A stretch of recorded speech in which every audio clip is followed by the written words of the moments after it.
Hello, good evening, and welcome to Sunday Night Breakdown. Daniel Ratledge and Dave Forrester with you to go back through all the action in Super League basketball this week. Mixed bag this week, Dave. Mm. Definitely some really exciting games and some less so. Yeah, absolutely. It was a day for the under. It was a weekend for the under strength, I think. Yeah, yeah. Let's start on Wednesday night in London. London line 71, Manchester basketball 72. No Philip or Lucas Shunas. Jordan Williams was in for his second debut, if you like. Cleary and Kind of Henry still. every British player that is available is signing for London. I mean, Yeah, it is kind of a rich getting slightly richer kind of yeah, yeah. situation, you know. The funny thing is, I can't remember when they announced this, but they announced it halfway through a game and they were winning by about 30 at the point. I was like, But there you go. Cleary and Henry, speaking of British players, unavailable for Manchester on that one. Manchester making threes early on, led by as many as six in the first quarter, but the scores were level at the end of the first quarter, 21 each. This is why I'm such a fan of our system in the four competitions, because Mm, obviously we had the year when we had the nonsense All-Star game instead mm, of dropped the competition. But this game basically, without the cup competition and without the cup final coming up, is of limited interest to yeah, anybody. yeah, yeah, It doesn't, it's just another game. yeah. On a We've Wednesday night after the international break. after the national break, yeah. Yeah. But instead, Manchester have already beaten London down there. There's a massive game coming up in 2 weeks' time. 20 odd thousand people hopefully at the arena in Manchester, and so it creates some kind of interest and it creates an edge. Mm, And Manchester is starting the under strength. Obviously, missed Tariq. Tariq is a massive miss for them mm, because they have really, truthfully, two other point guards at the highest level, which is Tariq and Shavar Reynolds. Mo Solawadi can plays a little bit of point guard, but you wouldn't say he was a pure point guard. And he changes the way they play. He's more of a defensive kind of stopper type of point guard. And so that means they're a little bit more vulnerable. So, and obviously they don't have the dominant size of Williams in the middle anymore, mm, which kind of reduces them at both kind of the 1 and the 5 spot, which is really the two very important spots on the court. Manchester have had too many players all season for the mm, coach to properly be able to kind of figure out um, rhythm and consistency. But the rotation that they have actually without Cleary and without Henry, other than putting a little bit of pressure on Adi Tukasi in relation to his minutes, kind of fits because they've got three mm, guards to play 80 minutes. mm, All three, and if those three guys between them are playing less than 80 minutes, then you're wasting them mm, because they can play, you know. And then you've got the three spot, you've got Zach Irvin and Kyle Carey, which is all you need. mm, The 5 spot, you've got three centers. mm, So the only thing Tim Adjukasi has to play a lot because he's their only kind of pure four, or they have to go a bit small. He played 35 minutes in this game, but you look at that, the centre shared minutes, the guards shared their minutes, Carey and Irvin shared their minutes, and Adjukasi played most of the game. mm, So that meant that everybody fitted into the pattern for Manchester. And with London, there are so many moving pieces, it is not easy. No, mm. and they've got by on their defense, and they've got by on their energy, and they've got by on their intensity.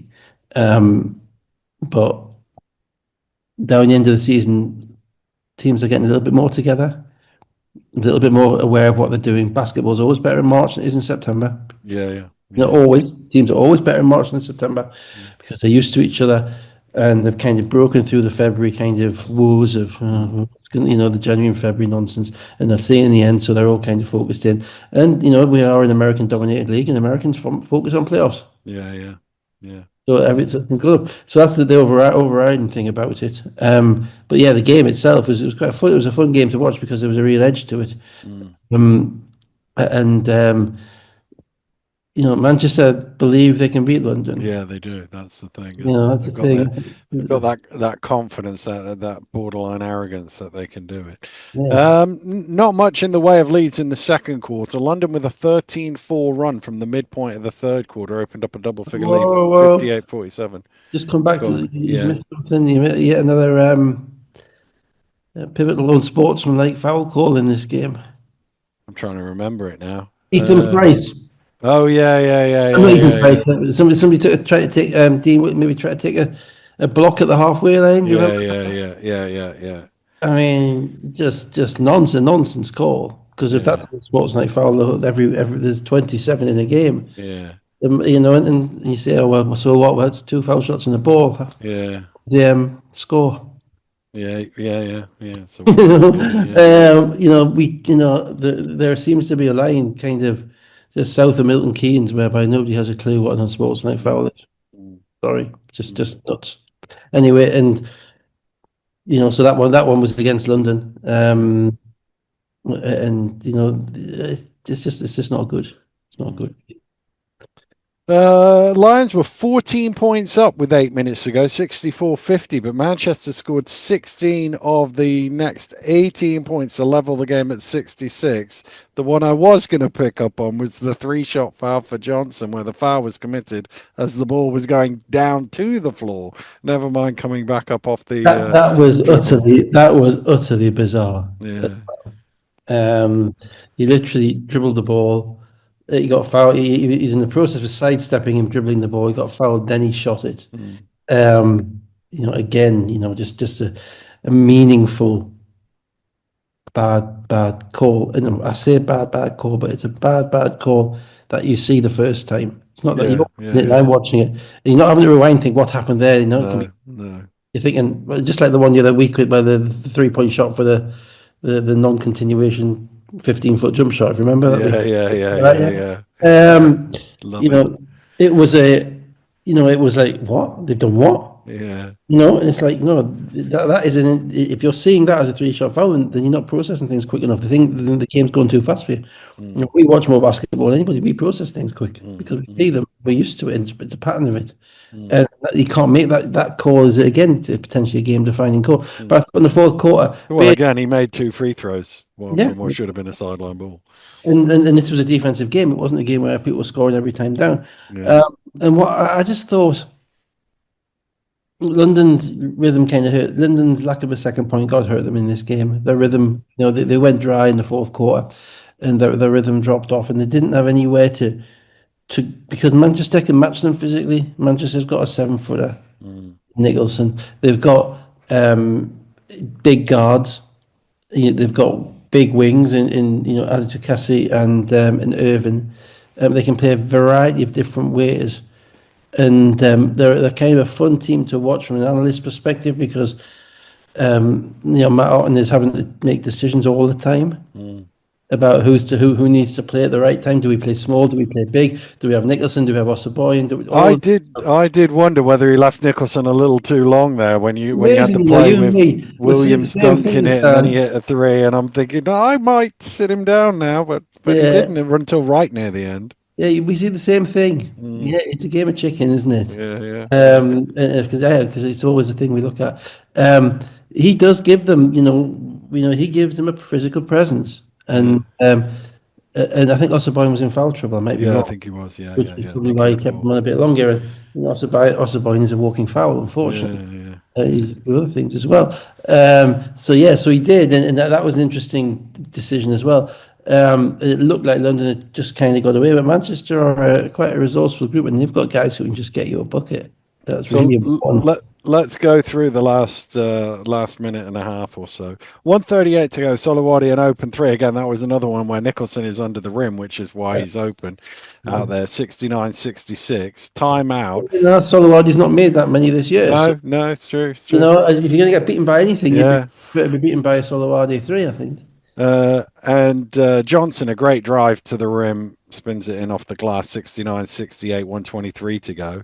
He's One of just, yeah, yeah, he's a difficult guy John Johnson. He's a difficult guy to kind of to compare to anybody. yeah.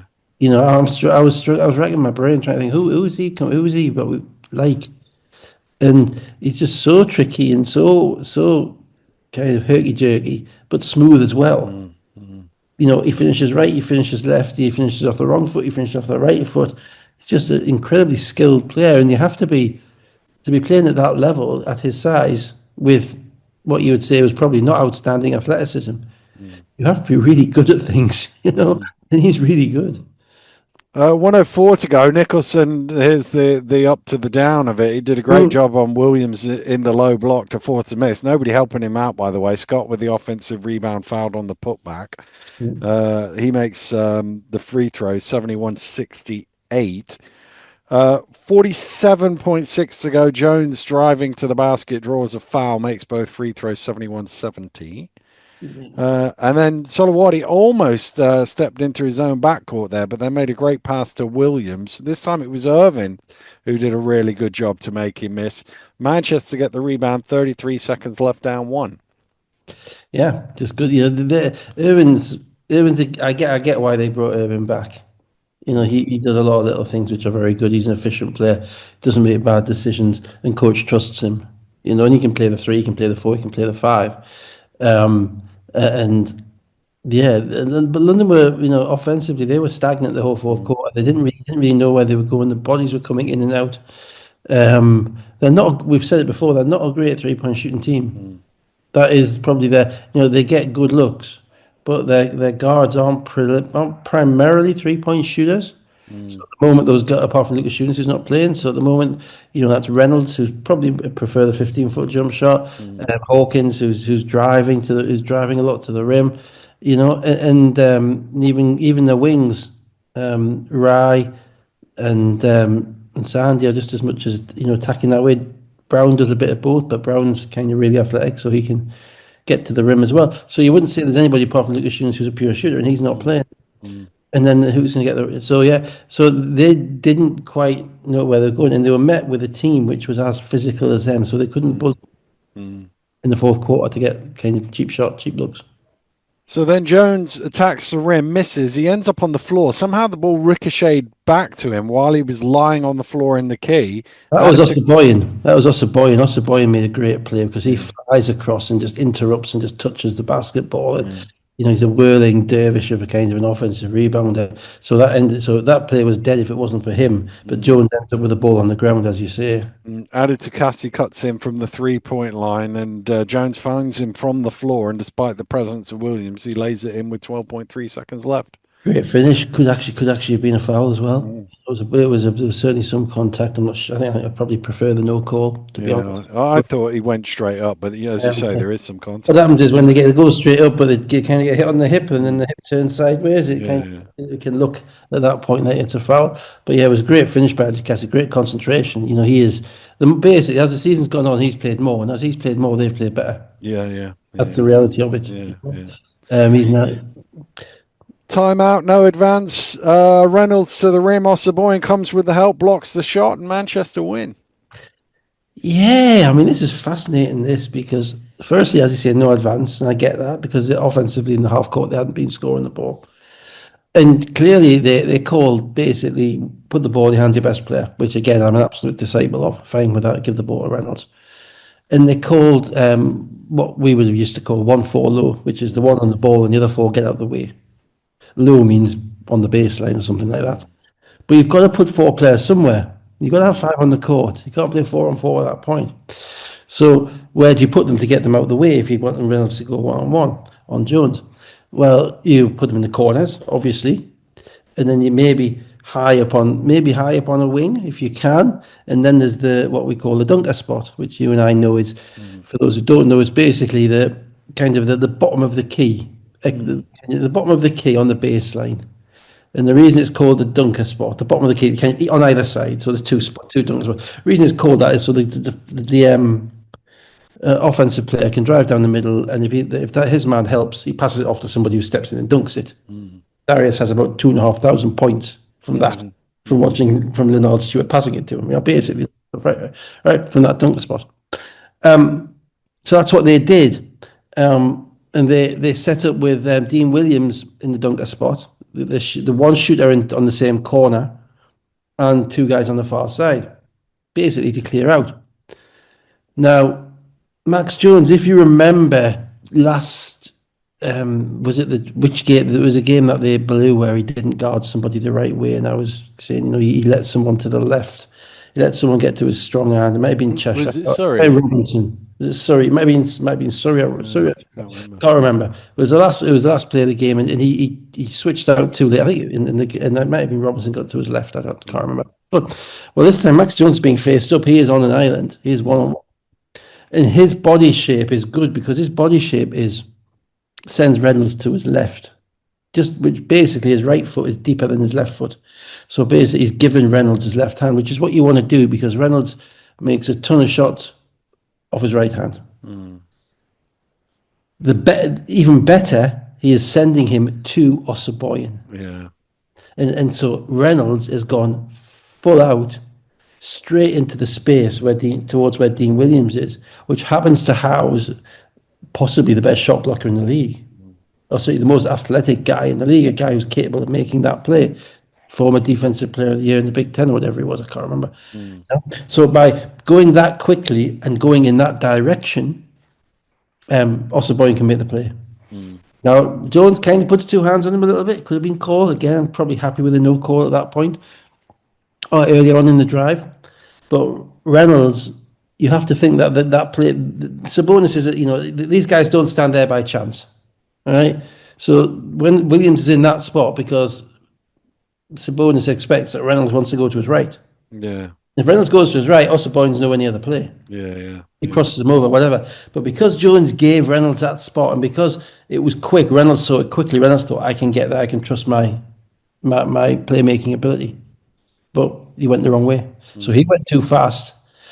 Alternatively, you could say Williams was on the wrong side, but Williams was probably on the right side because mm, you want Reynolds attacking to his right. yeah. Also, Boy made a great play. Just a fantastic game-winning play, and then proceeded to tell everybody about it. Yeah. Yeah. Yeah. So there was another handshake line hoo-ha. You know my thoughts on handshake lines, but to be fair, I'm led to believe it. First of all, it wasn't technically the handshake line because Ossaboyan was talking his talk to the bench before the lines Oh yeah, absolutely. But even what got happened started. is Now, what happened? what? Well, let me give you the what I've been told is there was some chatter in the corridor beforehand coming from London to Manchester. So Ossaboyan was giving it back at the end, Okay. having won. So then it gets elevated into the handshake line. It looked to me like Sabonis was telling Otten to he's got to look after him, calm him down, or whatever. And Otten had the look of the on her face of a man go, what am I supposed to do about that? Then it all escalates. The GM is involved. Everybody's Well, I mean, all over the yeah, place. absolutely. I mean, there's two things about it. Whatever's gone on before and after, before outside the public eye, so Mm. it doesn't matter. Um, there's two things. One, it's an emotional game, Yep. right? Not going to take that away from anybody. It's also a game which you need to play your brain. Yeah. What Ossaboyan did, and obviously we all talk about this kind of mythical line whereby you Mm. players of respect and all this stuff. You know what I do? What Ossaboyan did was he was down. I mean, Irvin was there as well, but I think Irvin was just celebrating. He was down for no proper reason, No. right in front of right in front of the London bench, Mm. and talking to the London bench, and basically celebrating in their face. Now Mm. that's going to get a reaction. Yes. Now, just putting all of that aside, the reactions and the handshakes and all that nonsense, it was a dumb thing to do. Yeah. You're playing them again in 2 weeks. This Yeah. game, Yeah. Yeah. Yeah. Yeah. the bulletin board. I mean, I know we think does it really make a difference to players? People don't forget. No. I know they're going to Certainly play not in hard. 2 weeks. Not in 2 weeks. It's just like you've won a game, but that's at the end of the day, you're 12-10, and they're going to win the league. So ultimately you've won the game. So at that point in time, not a smart thing to do. Not a smart thing to do. But we know he's an extremely emotional player. He's been thrown out of games. He plays with that degree of energy. If he doesn't play with that, he doesn't play like that. Maybe he doesn't make that play. He Yeah. doesn't Yeah. Yeah. celebrate his Yeah. play. So it's a give win some, to lose some. So then we have the handshake line. Yeah, I'm kind of not really on Sabonis' side on this one because he wasn't in the handshake line. He was stood outside of the handshake line as Otten was going down the line. And as Otten got to kind of parallel with him, he basically said to Otten, like, that's not on. Fair enough, that's not on. I get that. I'm not a problem with that. Okay. Otten, as you say, gave it that look of, oh, what the hell's he done now? Mm, You know, and what am I meant to do about it? Which is mm, all fine, all well and good. You mm, know, continue to shake hand. And then, as ever, it's always the third party. Somebody came from the back of the Lions bench mm, and put his hands on Matt Otten. mm, What I don't know who it was. It was maybe one of the assistant coaches. They've got plenty. They'll know. And put his hands on Otten's arm. And at that point, quite rightly, if you're Matt Otten, you say, "Whoa, whoa, don't touch me." mm, No, that isn't whatever you say. Whatever I say about where the line is, the no is physical contact. We found that mm, out with Ben Thomas and Rob Paternostro. mm, Where basically Ben Thomas got a game and Rob Paternostro didn't. For the thing at Cheshire. So at that point, Mountain's absolutely entitled to kind of say, "Whoa, who to use a phrase, who the are you?" mm. I'm talking to him, whatever.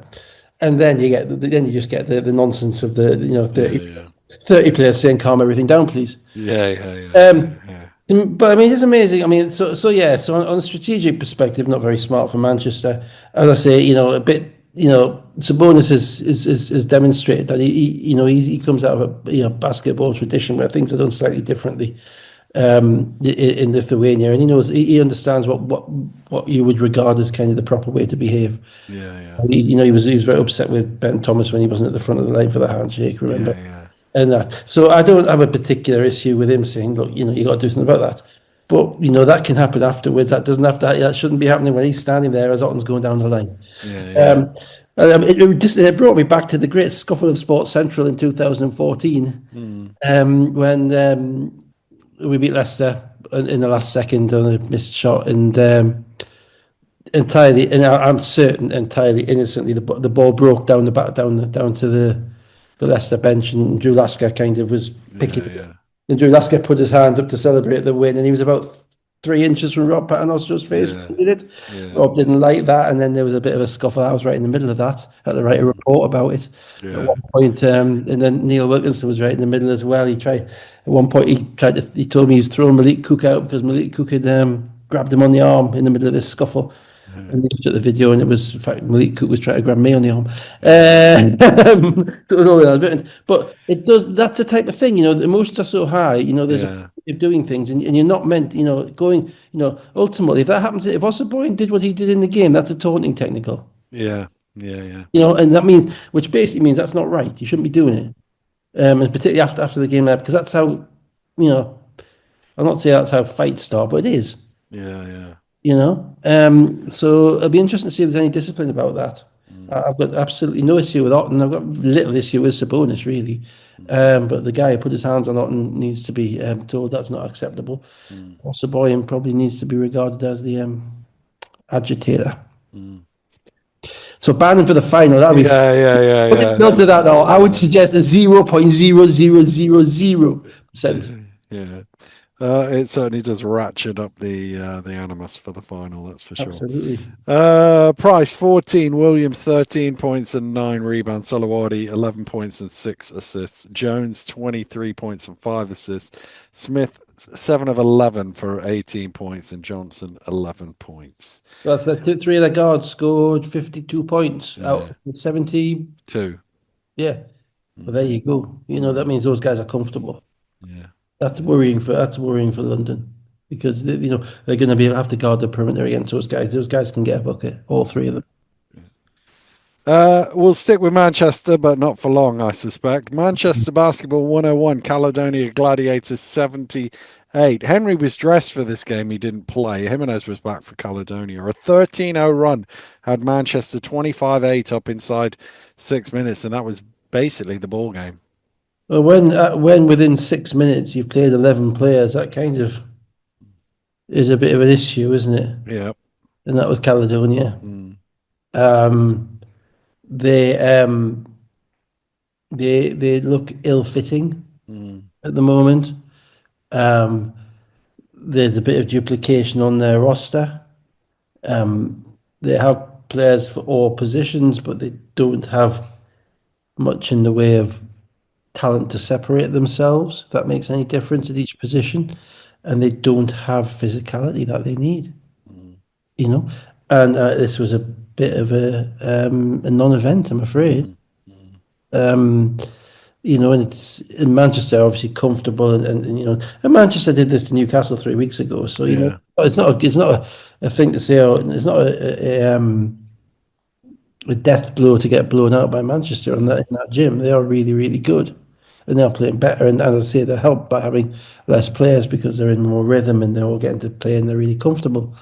Um, but coming out of a 2 week break, Mm. it was a pretty depressing night for Caledonia. Of course, the subtext to it was that Manchester had taken them for granted last time. Yeah. Yeah. Yeah.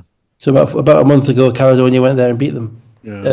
Beat them actually quite. Oh, but it was only by 3 or 4 points on the scoreboard. Deserved to beat them because Yeah. beat them quite comfortably. And that's an easy one for coach to say. You guys better not do that again. Yeah. Yeah. Yeah. And I don't think Caledonia Because really wasn't that 2 days after they beat Cheshire London. on the buzzer? Oh Wasn't yeah, didn't they sorry, beat Cheshire. Cheshire on the buzzer by one? So it's exactly the same scenarios. They Yeah, lost them. yeah, and, Lost it. and then they come in happy. Yeah. I think we'll talk more about Caledonia after the Cheshire game. We'll do Yeah. the Yeah. somehow because it's not right. But they don't give the impression of being up for the fight. No. No. That would be probably the thing I would say ahead of all the X's and O's and all the substitutions and all of that. They've got enough players, but you don't see a tremendous amount of desire in relation to playing hard and getting loose balls and that type of stuff. Irvin 16, Johnson 16.6 assists, Jones 15 points. They had 23 points off turnovers. Well, that was the other thing. There was a point in the game where Caledonia just threw the ball away Yeah, yeah. time after time, and they're actually, they got skilled players. Mm, That should be, they should be able to get themselves a shot every single time. They got skilled guards, mm, and basically they got four American guards. mm, You're talking Holland, Jones, Ragsdale, and Wright. mm, You can't be throwing the ball away the way that they are. mm, And it became just a run out, didn't it? It became yeah, almost a yeah. celebration type of game for them. Mm. Right, 16 points, 9 rebounds, Ragsdale 13, Holland and Spielman 11. They were 28 of 82 from the floor, 16 of 53 from two. Lack of physicality, Mm. I think. Let's go to Newcastle. Newcastle Eagles 108, Cheshire Phoenix 97. Camway was back. Josh Ward-Hibbert, I noticed, was dressed but didn't play. We've got a few No, weeks now, so yeah, I think it'll be quite soon, but obviously yeah. bad ankle, so. No Defoe and Burden, so a rare start for Clark. And Clark had 7 early points. Hammond was hitting threes. Cheshire had 6 turnovers in the first 5 minutes, which got Eagles out and running. 21-6 up. Eagles. Dave, you've talked about slow starts for Newcastle this year. Anything but on this one. Yeah, but it's all lineup related. Mm, Suddenly they've got Maceo Jacks playing the four spot. Clark, Mitch Clark, I've talked about already, has kind of been used to in his whole career being a starting point guard. mm, Suddenly he's been asked to be a starting point guard. Taylor full of confidence because of his 50-point game, mm, and Cole Long playing the stretch five. And if you remember, the way that they, at the end of last season, where they had their kind of semi-miraculous run to the finals, including mm, beating London over two legs, in both legs, they played without Del Pesh, they played without Defoe, they played yeah. with Alan Aikens. They literally played with that group, with, Mm, with, with guards and Cole Long, mm, and Josh Ward-Hibbert, obviously. So the ability allows them to switch, and suddenly they all have to be kind of scrappy. mm, And it also means that, to a certain degree, Jack plays a little bit less on the ball, mm, which means that he's able to attack off the catch a little bit more like he was at Cheshire. And I think there's an argument that's his best position with those mismatches. Um, and their quickness and their switchability, is what you need for Cheshire. mm, To be fair, I mean, Newcastle played Cheshire 6 times this year. Now they probably played them as well as anybody apart from London overall. I think they're 3-3, and obviously they knocked them out of the cup semi-final. So they've got kind of a template for how to play against Cheshire. And I just thought that lineup is their way forward. It demonstrated it again today. mm, And how when they played Surrey just before So because the 27-point win they had against Surrey the Friday before the break, again Clark was starting. Clark is for the last 3 games looked actually like a starting SLB point guard, which he hadn't done, for the up until now, and because of all the little things that he does. And yeah, they kind of took it to London, and took it to Cheshire. Sorry, and Cheshire they missed a few threes, but also they were in a tremendous rhythm early, and they didn't really look to me to kind of have the normal kind of don't care mentality. It's a little bit slow to start with. Rideau really wasn't a factor in this game. He was almost like he'd been neutered. It didn't seem to have an impact on it. And it was only when Newcastle's lineup changed and they had to bring the bench in, and Canway and Okafor, who both struggled defensively against those Cheshire guys. And then Cheshire started scoring. They got it down to 3 by the end of the quarter with a 12-0 run. This is the first game this season that Cheshire have failed to make a three-pointer in the first quarter of the game. Yeah. They did make up for that in the second quarter by hitting 8 3-pointers, and that helped them get 46-55 ahead. Yeah, and those threes were basically on the bigs. Matt Nova came in, made 3 or 4 threes, and Manny Zona, sorry, Matt Zona. Matt Nova was a different player 20 years ago. Matt Zona came in and made, and Manny Canway's playing, and he's in drop coverage, and it's penetrating, throw it back to him, makes a 3, and it's like, I just really think, and Policelli, and Okafor's guarding Policelli, and he just dribbles up the court and steps into a 3, and it's like, you've got to know these guys by now. And if you want to win games, and I thought Newcastle's defense was basically entirely lineup dependent in this game, as did Mark Stuttle, because in India Manny played 5 minutes. Yeah. And who knows, 5 minutes was minus something or other because he struggled. And then when the Cheshire guys get into rhythm, then obviously they're a tough team. They're a tough team to stop, and they got comfortable. But what Cheshire don't do is they don't stop you scoring. So even when they're on their red hot streak, Newcastle were able to kind of just about score enough to stay in touch. And Jack had 9 in an 11-3 run to cut it to 2, 64-66, and that kind of set up a tight finish in this one. Yeah, old player game. Yeah, absolutely. Makes your Jack, 12 or 16 in this game, something like that. Very aggressive, getting to the rim. We've talked about it multiple times. Cheshire's Achilles heel is their rim defense, or sorry, their second line of defense. They actually do try and defend on the perimeter. They try and ice ball screens, and they try and be ball hawks and be aggressive. But once you get past that man, there isn't a rim protector there. Skylar might be there occasionally, and he'll kind of wall up a little bit, but a lot of time he's only playing 20 odd minutes a game. And outside of that, you can get to the rim and score layups. And Jack in this game was able to kind of score at the rim and score in the mid range as well. Hammond fouled out with 5 minutes to go. A zone of 3 made it 92-91 with 3:40 to go. But then basically they ran the same play twice in a row, back to back. Go screen threes for Cole Long, pushed it out to 98-93, and they made enough free throws from there to keep Nick. Yeah, and a couple of things on that. Firstly, it was a good. I think Stuttle probably used the timeout because he had to use it, otherwise he'd lose it. Because you get 3 timeouts in the second half, but you only get 2 if you've not taken any by the last 2 minutes. So when you get 2 in the last 2 minutes.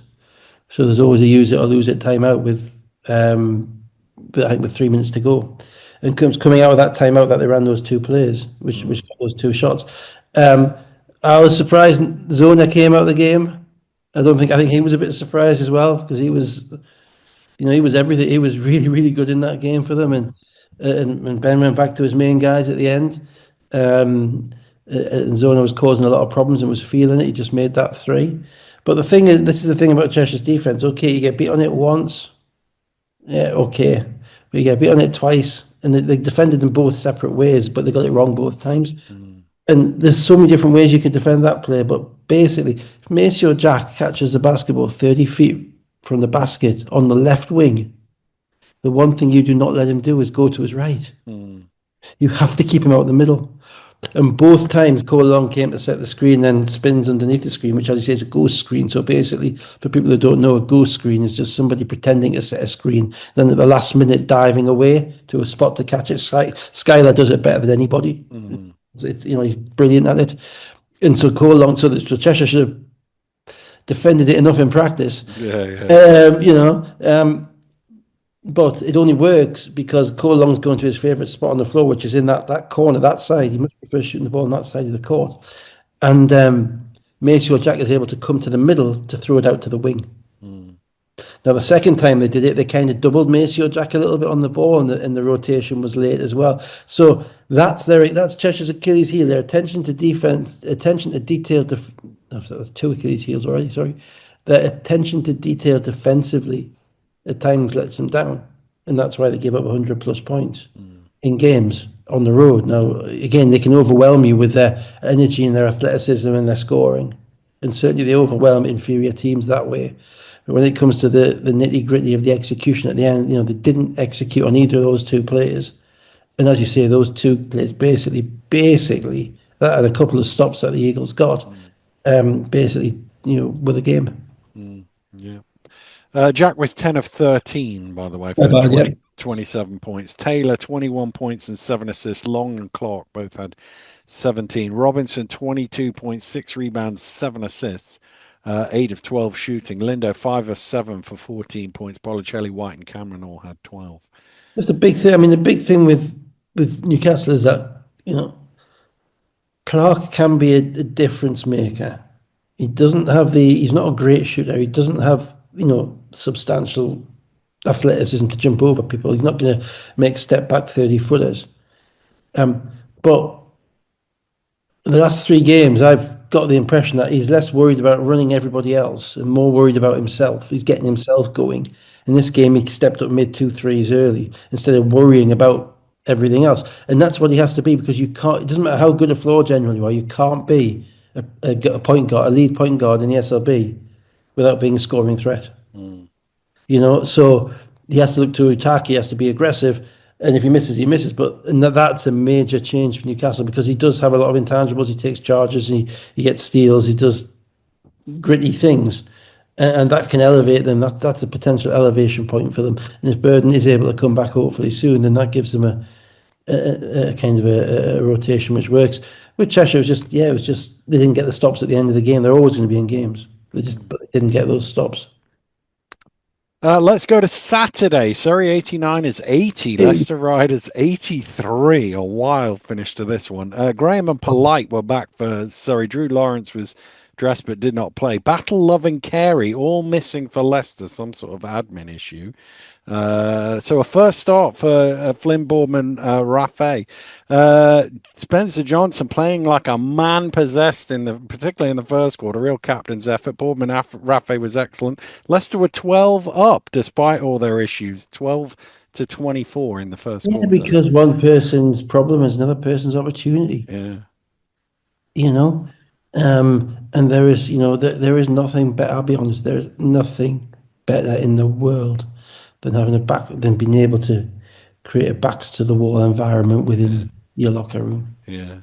Being there, it was. It is. Everybody hates us. All this stuff's going on. Whatever. This is where it doesn't matter. We are all we've got. You're going to get the chance. This is your game, right? Yeah. And it also has the corollary of having the opposition look at your lineup as you're warming up, thinking, "Got these guys." Yeah. Yeah. I've been there as well. I'll tell you some stories later if you want, but I've told them already. So that's the thing. That said, anybody who didn't realise that, Surrey plus 3.5 wasn't a good bet, isn't it? So we're back to betting with Dave here, right? Because at the end of the day, that is a game that absolutely Surrey have to win. Yeah. I don't, whatever he's, I'm not disrespecting the Leicester guys at all, because they played, and they absolutely, Leicester, even though Leicester didn't win this game, they absolutely deserved to win this game. Oh, 100% they deserved it. I felt bad for them, actually, that they were going to lose. Well, I thought Surrey the way they I thought Surrey was sloppy. Yeah. I thought Surrey were unfocused. I thought they made errors which would have had Lloyd tearing his hair out in the game. on the rosters on the court, Surrey should be winning that game by between 15 and 20 points. Mm, And that's not to, as I say, it's just because of, Travis Evie's playing 40 minutes, yeah. right? Spencer Johnson's playing, Spencer Johnson's, a talented guy. He's Mm, a good teammate. He's not what you think of as a lead scorer in the SLB. Right? Now, maybe he could be, yeah. yeah. But in reality, he's not shown that in his previously, right? Mm, So to allow Spencer Johnson to basically get to wherever he wants on the court in the first quarter, to shoot threes, to post up, to make shots, to out hustle you, to outwork you, is unacceptable if you're Surrey. mm, Particularly as some of the Surrey guys were catatonic in the first quarter. mm, yeah. When Lily hardly shot the ball, whatever. They're obviously nursing Polite back. Without him, they are a very different team. Mm, I think that he is the little engine that makes them tick. But overall, I just thought the focus of Leicester, the mentality of Leicester, and you mentioned Bournemouth, Rafa again. It's all about opportunity. It was almost like the Cholovinskis game yeah, yeah, yeah, in yeah. reverse.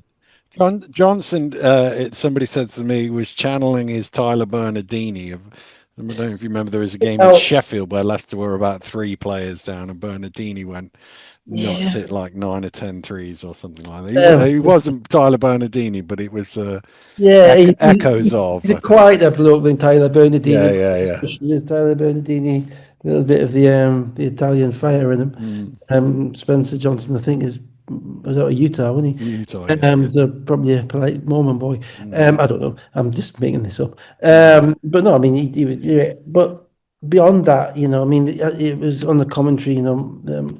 Mark and Graham mentioned it 3 or 4 times. Travis Evie got left hand layup mm, off a high screen with nobody there. yeah, yeah. I mean, to be honest, I could have got a right hand layup. If they're going to defend like that, I think I'm lying. Graham would have come and blocked you. I'm lying. I may have struggled. But the point being is, that Leicester team only has certain ways to beat you, Mm, right? And they gave up every which way they mm, could.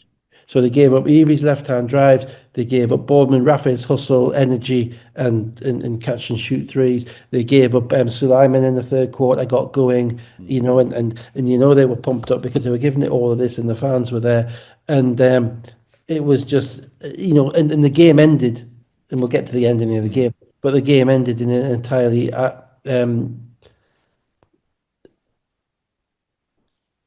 appropriate way, given the approach of the two sets of players to the yeah, game. yeah, yeah. That's the way I would put it. Let's spin forward to that because there's barely anything in the game after. Surrey had a 9-0 run early in the second quarter to lead for the first time. There's barely anything in it after that. Leicester were 5 up going into the last quarter, but 2 threes from Teo and Mdangbi, either side of 2 from Lily. Looked like Surrey were going to win when they were up 6 with 3.5 minutes to go. They were still up 6 with 1 minute to go, and then Martin driving to the rim misses. Looked like Lawrence had the rebound. Somehow Johnson ends up with it and is fouled by Small. So 47.9 seconds to go. He makes it a 4 point game, 80-76. And then Lawrence, what was he doing? I mean, just going ridiculously early. Johnson knocked the ball away, and Niners were actually a little lucky that they ended up with a hell ball, and it was their possession on the end with 37.3 seconds to go. But I couldn't Yeah, work out. just. I mean, at this point, it was. Yeah, it was just what's going on. As I say, it was indicative. It was commensurate with the way that what I saw with the lack of focus in the Surrey team. Mm, Once they saw who they were playing against, mm, and then once they thought they'd beaten them, that lack of focus returned. yeah, Not yeah, there for the whole game, but the fourth quarter they're going to play hard. yeah, They're going to try and dig them out. But when they're up 6, that lack of focus returned again, I yeah, thought. yeah. So timeout, end line ball. Lily then pump faked on a 3, but Evie just stood straight up and defended him, and he airballed it with 23.9 seconds left. Timeout, advanced the ball, and now, I mean, Just on that one, that timeout was costly, wasn't it? Sorry's which, timeout. sorry, timeout, yeah, because they could have done with one. Although Yeah. somebody said to me you could have made a sub, and at least that way you would have stopped the game. You because it would don't. have been the You other want one. your guys on the court. You know. Yeah, yeah, I yeah, mean, yeah. I'm not sure. I'm not sure. That, it's. But I'll see if I can do justice to the chaos. It's Leicester have put it out on their socials. If you've not seen it, it's worth watching. Evie misses, but then Johnson tips in with 18.2 seconds to go. It's 80-78. That's hustle play number one. Yeah. Teo inbounds the ball to Lily on the right baseline, but that's stolen away by Evie, who threw it back to Johnson, Hustle play number two. who lays it in to tie it Smart at decision. 80. Smart decision number one by Yeah, Johnson. yeah. Attack the rim, try and get contact, lay it in. Teo this time tries to lob it over the top of Johnson towards Lily, but Suleiman then comes in and knocks it loose. Hustle play number three. Johnson picks it up, drives, kicks it out, Smart decision number two. kicks it out to a wide open Evie in the corner, who hits a three to make it 80-83 with 8.4 seconds left. So that is 7 points and 2 steals in less than 10 seconds. I mean, it was Lithuania type stuff, really. I think actually it was worse than Lithuania stuff because at least the Lithuanians made shots. We threw against Lithuania. We threw the ball away once at the end. Yeah, yeah, yeah. That was it. Other than that, they made shot three after three to get back into it. Yeah, yeah. Committed a bad foul about 20 seconds ago, but we only turned the ball over once. That was by by an inch. Yeah, He was tipped to the wrong guy. I firstly don't underestimate, as I say, all those. Firstly, hustle plays, and secondly, smart decisions. Spencer Johnson in particular, the decision with all the adrenaline flying around to throw that ball to Evie in the corner, massively underrated decision. Every player I've ever met would have thought, I'm going to lay it in for the winner here, with everything that's been going on. But he made that pass at that point. Whew, very, very impressive. And obviously, Travis Evie knocked it down. So tiredness is overrated. 40 minutes. Coaches, play your guys. Yeah. But from a Surrey perspective, the last 40 seconds was beyond a cluster. The rest. Yeah. Teo seemed to forget that he could run the baseline. Yeah. Keno Lilly had the ball just basically he got punked. He just had the ball taken off him Yeah. by Evie. That's not acceptable. You've got your job as a professional guard is to get the basketball. Yeah. Now, as I say, Worst case scenario there. Just hold on and step out of bounds. It'd be a jump ball. It doesn't matter whose possession it is. well, you just don't give it up. Yeah. But you don't throw. I mean, you don't throw it in if they're under that much pressure, and then run the baseline, and you've got 5 seconds. You can throw it against somebody's legs and all of that stuff. But the biggest thing is you can't be stuck in mud. He didn't. He was stuck in mud with his feet. When the second one in particular, he threw a pass to a guy cutting away from the basketball, cutting away from where he was. It's a disaster pass. Nearly all the I mean, the first turnover you saw with Lily was unusual. It's unusual that someone an offensive player isn't able to get his body in front of a defensive player to receive the ball, right? Yeah. Yeah. But all the turnovers you've seen in Eurocup and all that other stuff, nearly all of them will come from when that denial has happened and someone thinks it's a good idea to throw it over the top. Yeah. Yeah. Yeah. Which is what they did the second time. Yeah. And even then, on the second time, I think it was Lily, he tried to kind of corral the ball with one hand. Yeah. And it was just mistake after mistake after mistake. It was unserious basketball.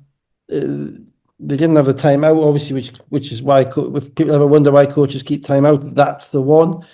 But it comes to the point, the professional players, you have to be able to get the ball in bounds. And they just blew that game. And they blew the game to a team that thoroughly deserved to win it.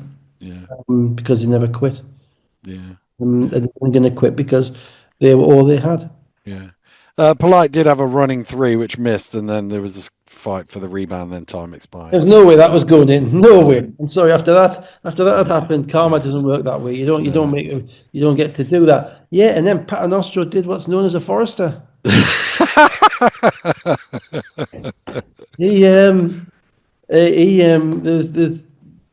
2 games that I had where I lost it at the end. Yeah, Probably actually 1.5 games. Both when Floney wasn't there yeah, because I couldn't lose it when he was there because it's his. yeah, It's not about yeah, me. It's about the head coach. But when he wasn't there, there was one game in Scotland, which is on one of the Eagles nesting programs that we recorded in the COVID, in in in in um, in Kelvin Hall yeah, in Glasgow, and they were top of the league and we were second. And Fab had just done his Fab had pneumonia, was in hospital, and Chapman had done his Achilles on the Friday night. So we were in Kelvin Hall on the Sunday for just before Christmas for a big game. And suddenly I'm like, I've been on the bench for a year and I'm suddenly meant to be a head coach. Like, what? You know, mm, what's going on here? And we only had 6 players.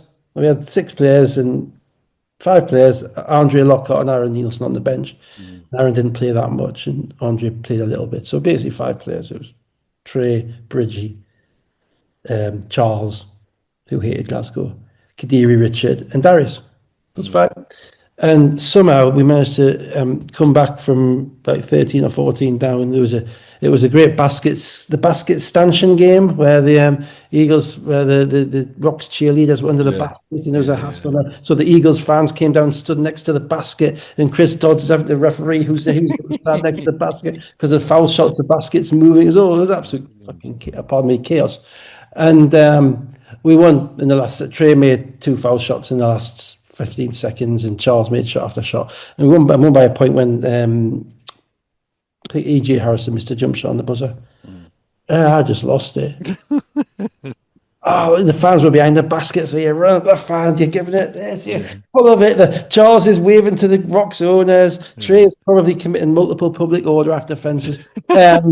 You know, and we're all running around to the locker room, and it's that combination of being stuffed by stuff that you don't expect, being emotionally connected to the players that you've got left over, mm, you know, because dealing with Joe's Achilles was really tough because he just went down out of nothing, and dealing with, and obviously Fab was in hospital, as I say, with pneumonia at that point.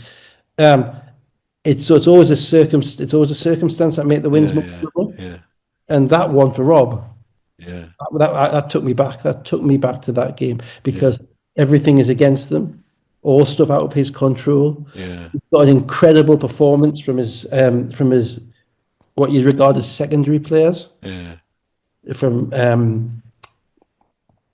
obviously Johnson, from Sulaiman, from Boardman, Rafa, from Evie. All these guys have been coming off the bench at some yeah, point. Yeah, he's got a fantastic response from all of them, and then to keep it, to do it at the end and to make the smart decisions at the end and to win the game at the end, the kind of the pent up relief of that, mm, I get it. yeah, Feel better feeling. yeah. Better, better, Let's be fair. better Yeah, than winning finals. yeah, yeah. You go Uh, back in the locker room and you are flying. yeah. And let's be fair. You'll only do that one. You'll only win like that once in your career, Yeah, yeah. from 4 down to 3 up in 10 seconds.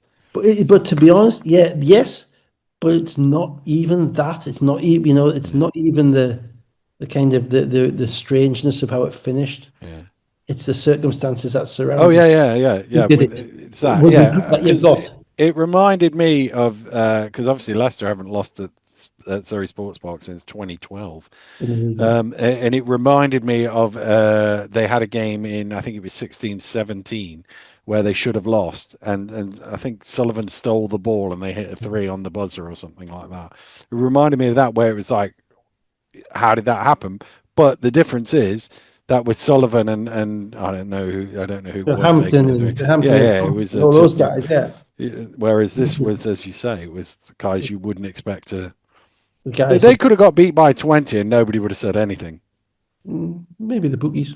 Well, And by the way, it was a 3.5 spread, and they only won by 3. So yeah, happy days. happy Yeah, days. yeah, I uh, cashed out. I knew it was coming. yeah.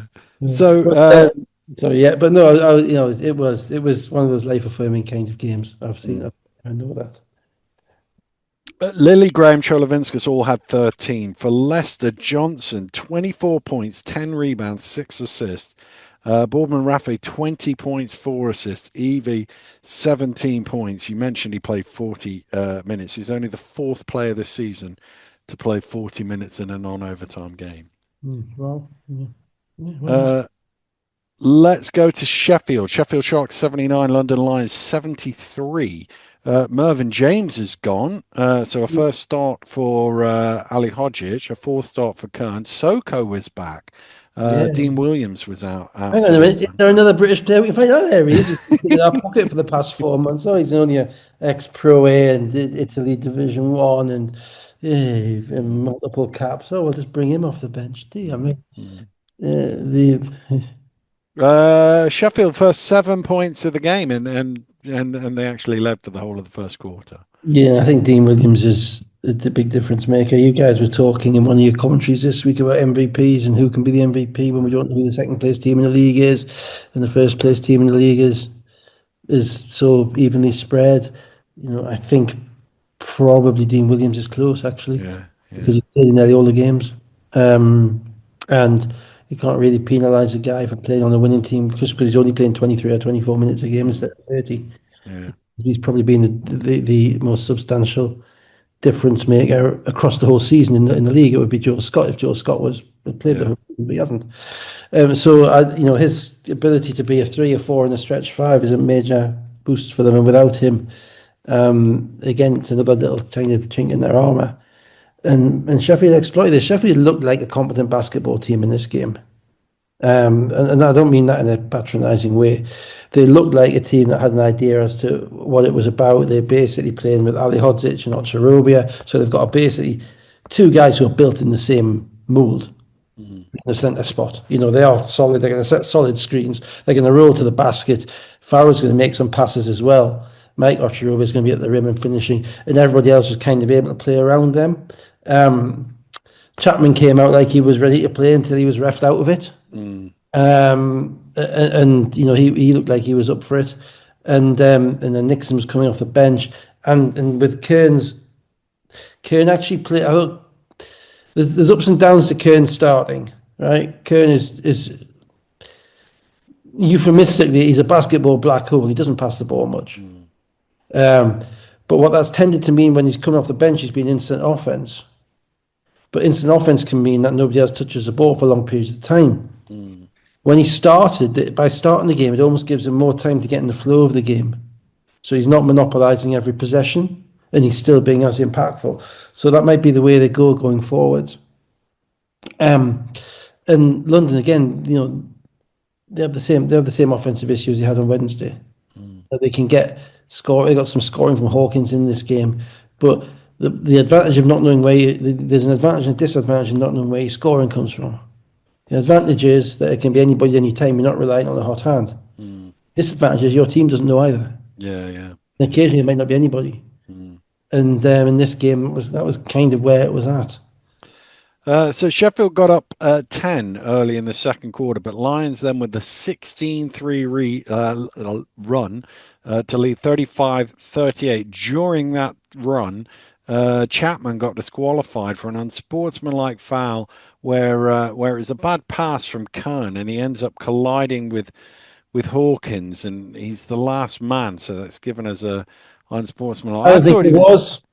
I I thought, thought it was a little harsh, I thought he was in front of but him. but He got to be behind or to the side. I thought he was in front of yeah, him. I wasn't. I just it was No, one of them where because Hawkins hadn't got the ball, but obviously he was running through towards the ball. I don't know. no, but he wasn't. I can see why it's given as an If Chapman is unsportsmanlike. blocking off Yeah, Hawkins, yeah, right, then Chapman has to be in front of him to block him off. yeah, yeah, yeah, If he's in front of him, it's not a sportsmanlike foul. yeah. But the ref has to think for the foul to be for the sportsman foul, it has to be from the side.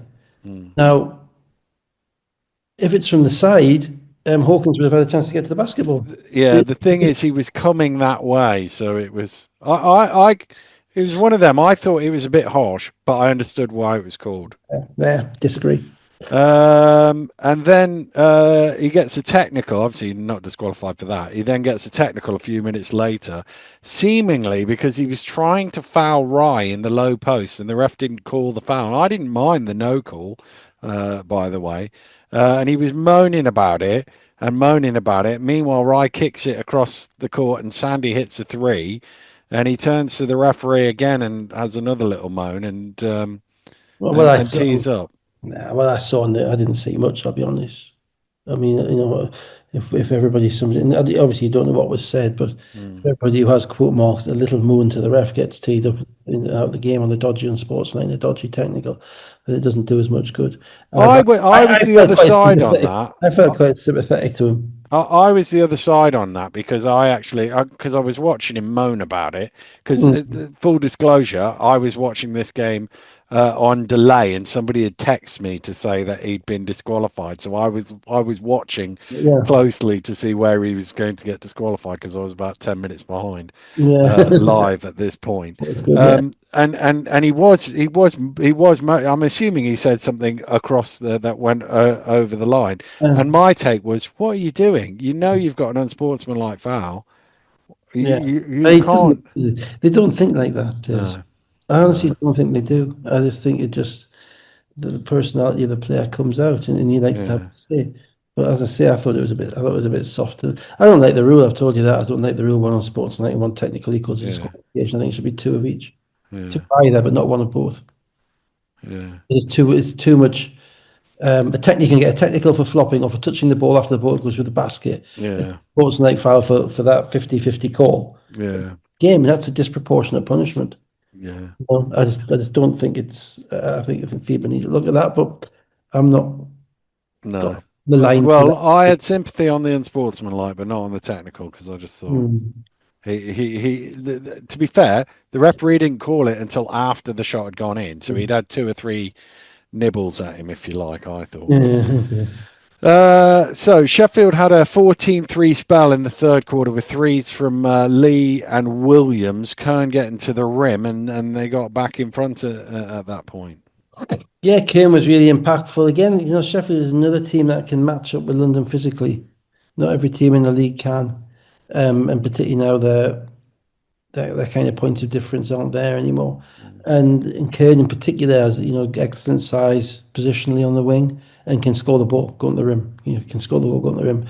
And again, there's an argument to say that, they've played better without Chapman this year at Yeah, times, yeah, multiple times now. Um, Albeit Chapman started this game very, very well. mm, So, they still have enough players whereby losing one isn't really a big thing. And we've seen that we've seen that all weekend. Every team that's been down players has won. yeah, yeah. Uh, Key play of the game, 109 to go. Nixon pump fakes on a three in the corner. Brown flies by, he resets, knocks down the three, and it's a 7 point game, 71-64. That sealed the Yeah, that's a game. game breaker. But I didn't think London were going to score, to be honest. Mm, Even then, before they got that, London was struggling to score the 64 points in the game. Hawkins had like 16 or 18 of their points. mm, And he's not been a regular contributor for him since he got there. mm, At some point in time, they have to have a difference maker to kind of make plays. And I think Philip is that man. I really do. And without Philip, I think we've said this all season. They've been without this guy, without that guy. They're bringing Soko back in. Soko misses a number of foul shots. It's his first game, so he's not on rhythm. There's only so many guys you can reintegrate time after time and get by on hustle. mm, And the reason I say that is because, as I said to you before about the Manchester game, um, the other teams are getting better now. mm, Players are getting more in rhythm with each other. So there is less room for error. There are less minutes there to win where you can just basically stifle teams. You're going to have to score more than 65 points in a game or 70 points in a game if you want to win on a regular basis. mm, And London have gone from being an 80 point team to 85 point team to being a 65, 70 point team. mm, That's a problem. mm.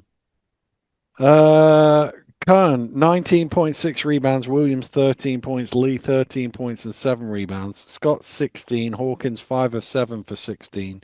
And Brown, 11. Now, of course, it'll probably be a problem that's solved. And I've mentioned Jordan Williams as well, another one trying to Yeah. integrate. He played a couple of minutes. Of course, it's a problem that'll be solved probably by signing OG Anunoby and Williams, and bringing them in for the last couple of months. There's British passports, but still, it's a problem. They need that extra. They need that little bit extra creativity. There is also the risk of getting worn down for some of those guys, and Dean Williams wasn't playing obviously because they're giving him a rest as well. So so they have been through a heck of a schedule. You got to give them that. And at the end of the day, is Coach Sabonis really playing, you know, Williams and Soko in the second quarter in that game if they really absolutely have to win it. Mm, mm. We'll find out in the cup final, I Yeah, suppose. we will. But, Yeah, they really don't. They've earned themselves like 7 games yeah, yeah, greater than everybody else. yeah. Let's come to Sunday then. This should be quick as well. Mm. Bristol Flyers 76, Newcastle Eagles Oh, hang 98. on, Dan. No, this one's Yeah. going to take forever. This one's going to, we need to analyse this game to a great degree. Yeah, go on. Long with 8 points in a 10-0 run. They were 6 to 14 up. They were 10 up early in the second quarter and cruising. Yeah, well, absolutely. This is just yeah. Yeah, surprising. I've never not seen a game like this all season from the Eagles. Probably the Flyers, maybe one or two. Mm, Obviously Newcastle have the massively built-in advantage of the fact they played on Friday. mm, So their rust. There wasn't much rust on Friday. They scored no, 108, to be yeah. fair. But if there was any, those guys are playing together. They're in rhythm. There's only so many combinations that are playing, so they all know where they're meant to be on the court. So you can see the comfort that Clark and Taylor have with each other now because they're playing, literally 10, 12 minutes in a row, 15 minutes in court at the same time. So they're getting comfortable with each other. Whereas Bristol started like a team that hadn't played for a while, a couple of turnovers. You weren't quite in any type of rhythm. Um, the crazy thing about this game was just how comfortable Newcastle's offense was. Mm,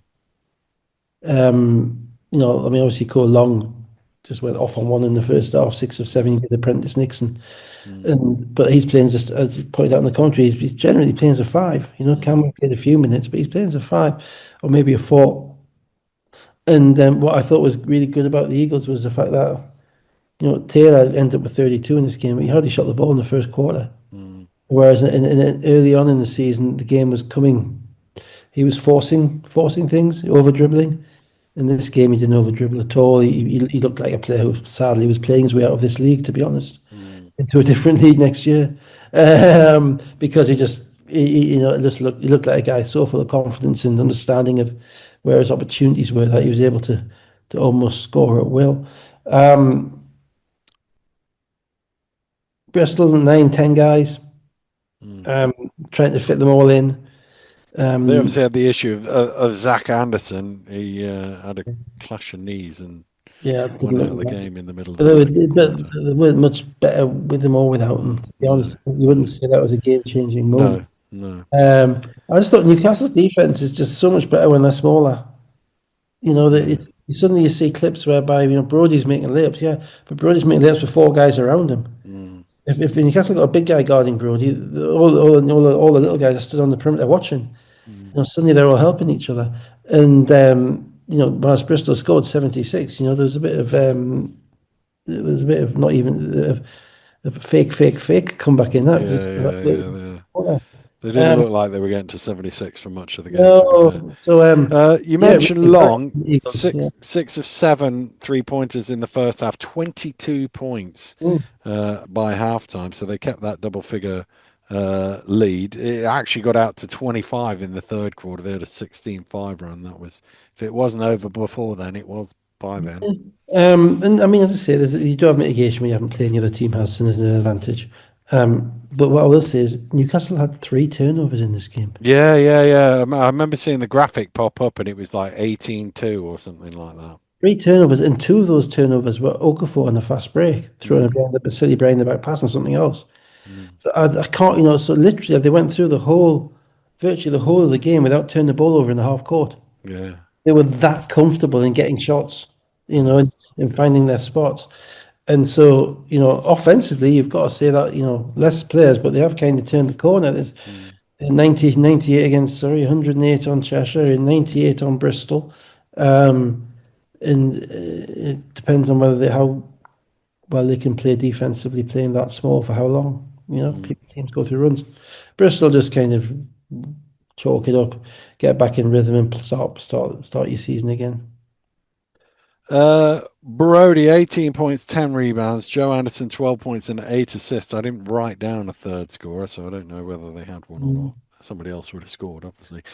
Taylor, 12 of 17, 32 points, 5 rebounds, 6 assists. Long, 9 for 12 shooting, 24 points. Okafor, 13 points. And finally, Caledonia Gladiators, 80, Cheshire Phoenix, 114. A 12-0 run for the Gladiators early on. They led 18-12 midway through the first quarter, but it was quickly back down to 1. Yeah, Rodolphe got a couple of quick fouls. Yeah. Robinson came in early, um, and Caledonia played with a degree of aggression early, I thought, Mm, and physical competitiveness. But by the middle of the second quarter, that was done. mm, Um, and the third quarter was borderline embarrassing. mm, I'm waiting for one of the Caledonia guys to basically stand up and hit somebody, or just because they were mm. being pumped in the third quarter. And I don't think there's any great basketball reason why. I mean, ultimately, if you are not going to defend, and you're not going to you're going to give it 60 points in the paint, and you're going to give it, and you're going to let Tobias, if you're Fraser Malcolm, and you're going to let Tobias Cameron just walk in the middle of the lane and drop his shoulder a little bit, and you're going to go 3 feet back and just lays the ball in. If you don't have that degree, the only guy who had any degree of physicality for Caledonia is Malcolm Delpesh. Mm, Everybody else in this game, um, don't they? It's a hard word to use with pro players, but they were soft in this game. mm, They gave 114 points. mm. Holland competes and he competes and he gets steals, and he's frustrated. I think he's at times overwhelmed by frustration, but he cannot play against Cheshire and just not defend the rim, and they just That's the thing for me. I mean, they had a 16-4 run in the second quarter to be ahead at halftime. But then the third quarter, as you say, it's Robinson to the rim and a plethora of threes. Well, you don't really need to know very much about the game to know Cheshire are going to have Robinson going to the rim and gun a load of threes. So it's like But they just. you have to basically body up, Mm, and you have to take the challenge. mm, These guys are coming at you one on one. You saw it in the first possession of the game. They're throwing the ball to Quincy Rideau on the foul line with 4 guys on the 3-point line, and Kyle Jimenez in front of him. mm, Kyle Jimenez will step up and he will take that challenge, but the rest of them, I mm, don't see it. I see people jumping out the way. As I say, I see offensively, I see them bailing out and chucking up bad contested jump shots. You could hear it in Kieran's voice as the game went on. mm, His frustration with it, then their failure to get back. There was one play where Diggins went out for a break, and when I actually rewound it because when the shot went up and it missed. Ragsdale was 3 feet the right side of Diggins. Ragsdale stands and watches, and the ball comes out, and he throws it ahead, and Diggins has a dunk. There's nobody in the same half. yeah. They looked spiritless, um, Yeah. and that is a bad place to be. They're coming up to Newcastle on Friday night. You said today that's a must win for them. Mm, Albeit, I think that given the way Newcastle have played this weekend, yeah. It's too late. they're late now anyway because you don't think Newcastle are going to lose every game going forwards, and you can't see Caledonia winning 6. Yeah. That's the reality of it. But to lose in that way, as I say, the outside of, as I say, Jimenez and Delpesh, I thought they got 4 American guards and they just basically got destroyed. Mm, And they got destroyed at the rim, and they got destroyed not even taking hard fouls or not, and not without any. And in the end, Skylar made some shots, but they didn't defend them. At one point Johnny had to put Fraser Malcolm on, and Fraser Malcolm couldn't defend him on the switch mm, because at one point Malcolm Delpesh runs all the way back to the 3-point line and throws it straight into the foul to the basket on a fast break. Skylar's trailing, throw it out, easy 3. I didn't see the mental toughness in that team to give me any hope that they will get anywhere. mm, Anyway, that they've got any chance of turning it around. It's not the skill level. It's the mental toughness and the willingness to take charges, the willingness to get in front of Robinson, the willingness to come and help your mate, to block a shot, to dive on the floor. Delpesh was the only one who got on the floor. You look dispirited, and I think the other thing is Johnny's got a lot of players, Mm, and you know it's always this. My view, my diagnosis of this stuff is always the same. You find the seven guys or the six guys that you trust, and you play them, mm, and the rest of them sit on the bench. mm. You know, because you don't. No, nobody's happy if they're losing anyway. So you may as well piss off the four of them who aren't going to play, right? And try and win with the six. You don't need help to lose. And I think, you know, I think he has to shorten his rotation because teams that have done that by choice or by chance have done that. You know, Stuart sat down. Stuart watched the game at Manchester the Wednesday night before the break when Newcastle were horrible, Mm, awful. Friday night, Canway didn't play mm, against Surrey. You know, and Okafor, Candy came off the bench before Okafor. mm.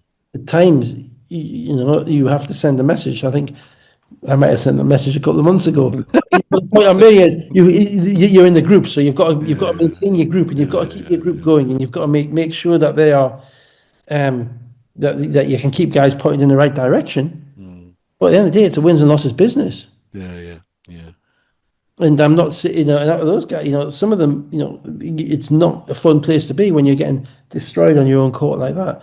You yeah, know, give it 114 points, and Cheshire are a good offensive team, but they got what they wanted, yeah, yeah, yeah.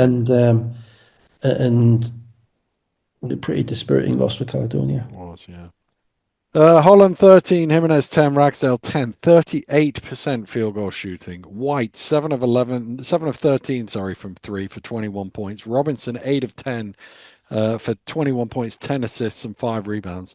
Brenchley 6 of 8 shooting, 14 points. They were 15 of 32 from 3 and 29 of 36 from 2, 80% from 2-point range. 80%. I mean, I 80%. remember Newcastle giving up 72% of Mm, Leicester once, and mm, nearly had an aneurysm. yeah. 80%. Mm, Jesus. It's just, you know, just, and they're all layups. mm. The Cheshire don't shoot mid-range twos. No, they don't.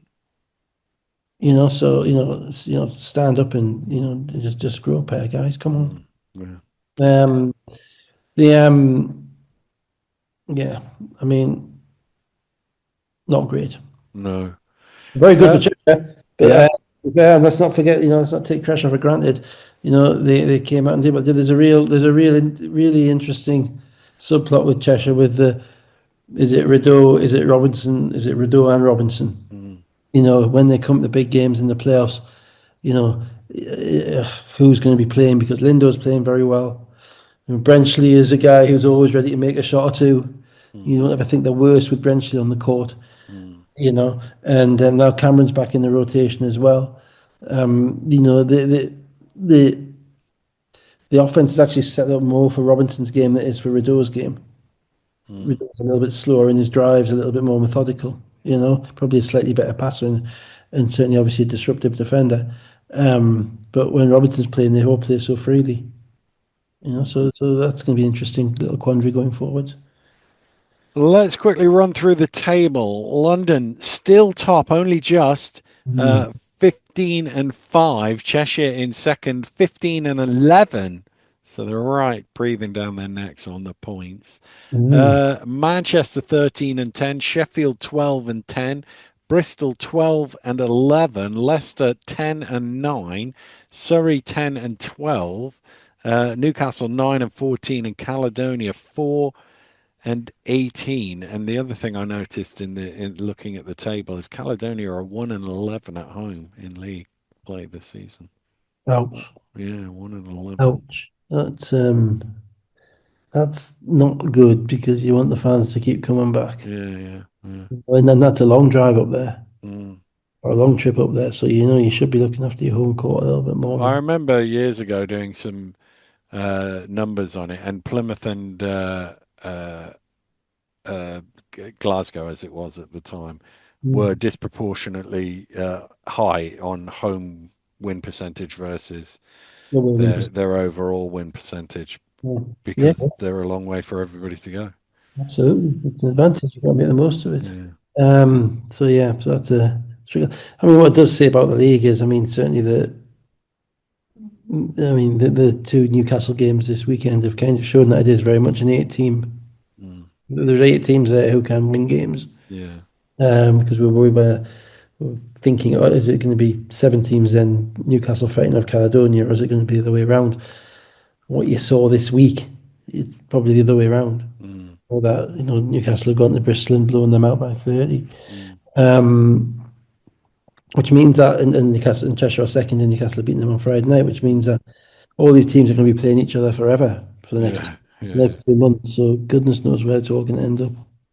It's a lot of combs to be fighting over, Dave. It is indeed. Yeah. Right, on Yeah, that we have a one. lot of bald refs. We do. Yeah, we do. Yeah. So on that imagery, we'll wrap it up for a Sunday night, and we'll be back next week to do it all over again. But for now, goodbye. Right, guys.